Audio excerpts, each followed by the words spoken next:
First chapter है संसाधन एवं विकास।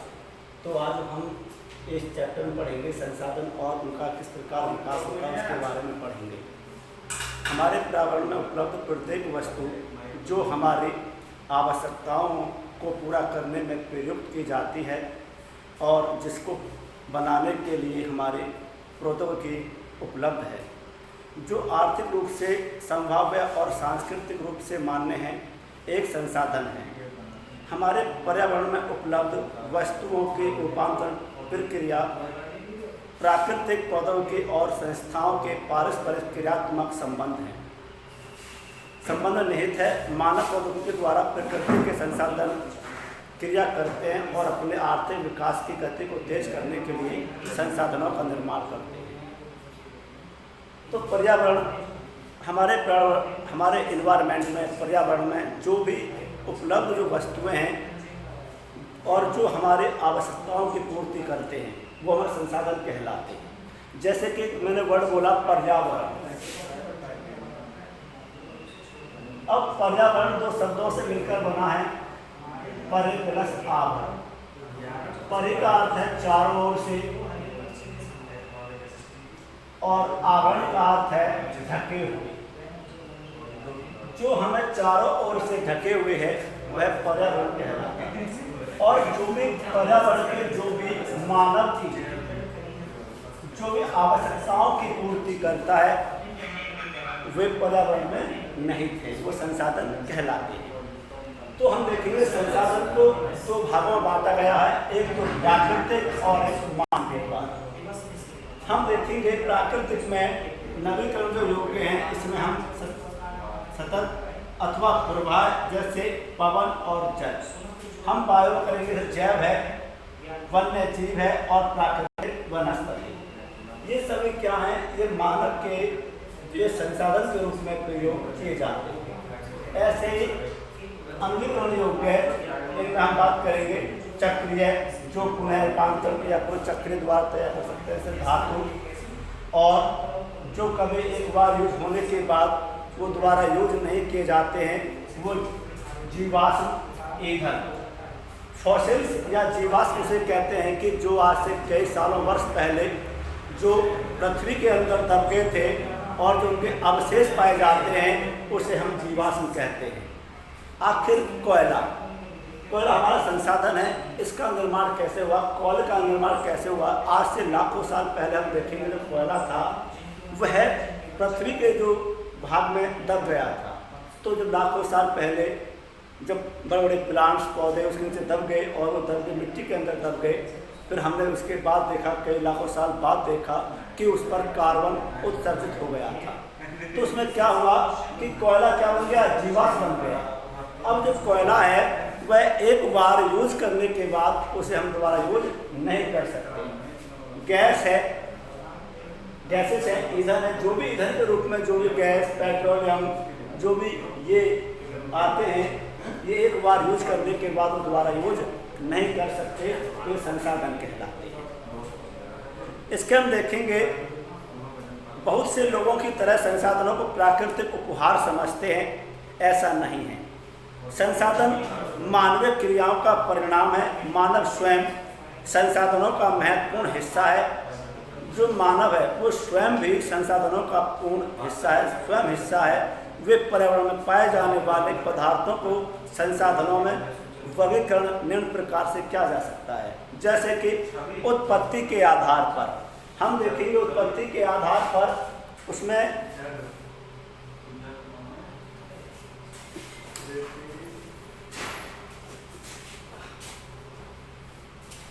उत्पत्ति के आधार पर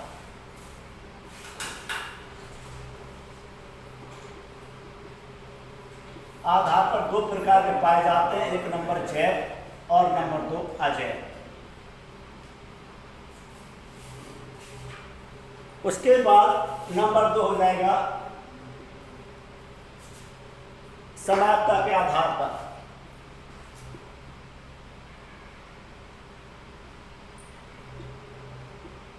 इसमें हम देखेंगे नवीकरण और अनवीकरण।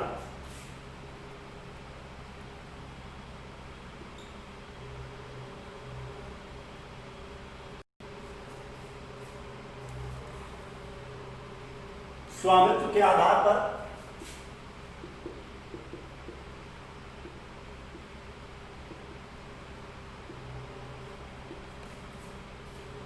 व्यक्तिगत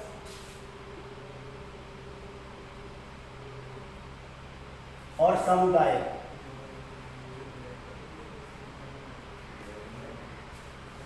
राष्ट्रीय और अंतर्राष्ट्रीय।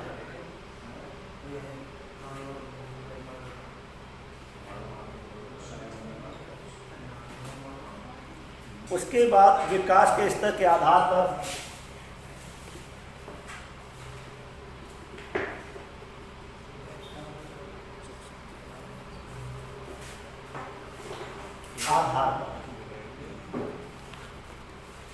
इसमें हम देखेंगे संभावित विकसित,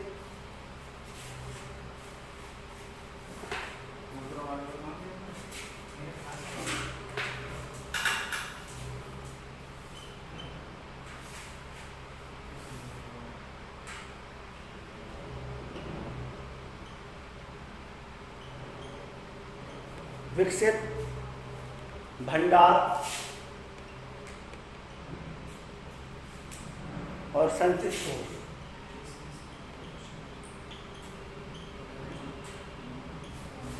जैसे हम कहते हैं संभावित विकसित भंडार और संचित कोष, हमारे पास ऐसे भी संसाधन हैं जो भारी मात्रा में हमारे पास संचित हैं। हम देखेंगे उत्पत्ति के आधार पर जैव, अजैव, सार्थक आधार पर नवीकरण और अम्लीकरण से आपको पहले समझाया गया था। इस प्रकार के हमारे पास संसाधन के रूप में पाए जाते हैं।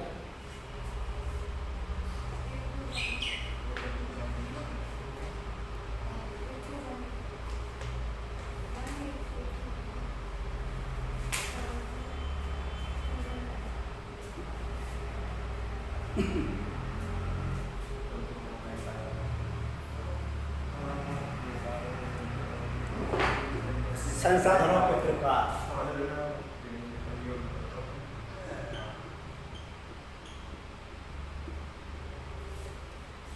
अब हम संसाधनों के प्रकार के बारे में पढ़ेंगे कि संसाधन कितने प्रकार के पाए जाते हैं और कैसे पाए जाते हैं।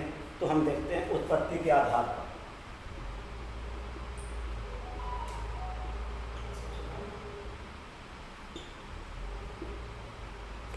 उत्पत्ति के आधार पर तो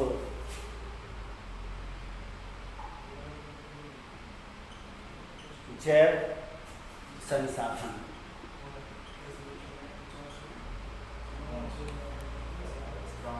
इन संसाधनों की प्राप्ति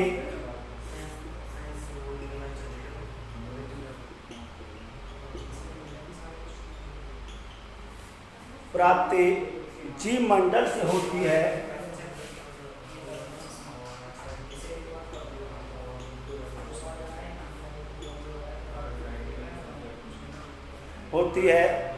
जैसे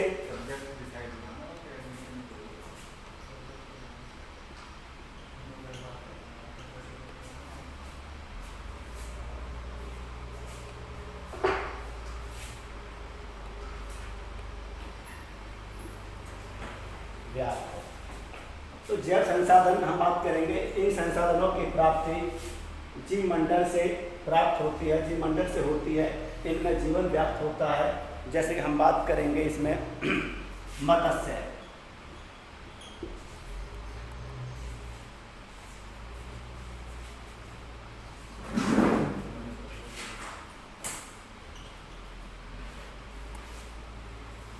प्राणी जात जीवन,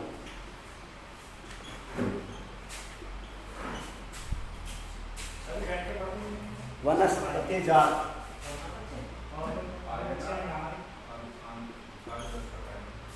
पशुधन,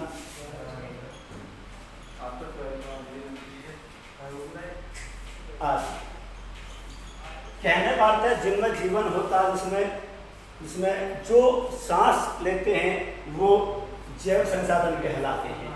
इन संसाधनों की प्राप्ति जीव मंडल से होती है। इनमें जीवन व्याप्त होता है, जैसे कि मत्स्य जीवन, प्राणी जात जीवन, वनस्पति जात और पशुधन। ये सब हमारे क्या है, ये जैव संसाधन के रूप में माने जाते हैं। उसके बाद हम देखेंगे अजैव संसाधन।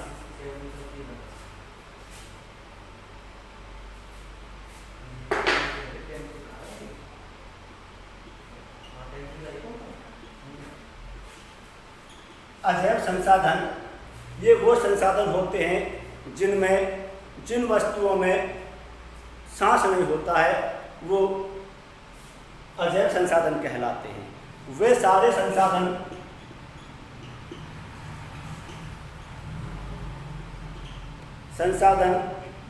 जो निर्जीव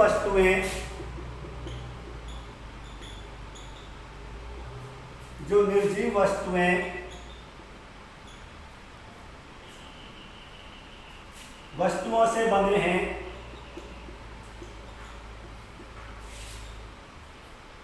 वे अजैव संसाधन कहलाते हैं। अजैव संसाधन वे होते हैं जो निर्जीव वस्तुओं से बने हैं, जिनके अंदर कोई जीवन नहीं है, और उन्हें हम अजैव संसाधन कहलाते हैं। जैसे चट्टानें, एग्जाम्पल बात करेंगे हम,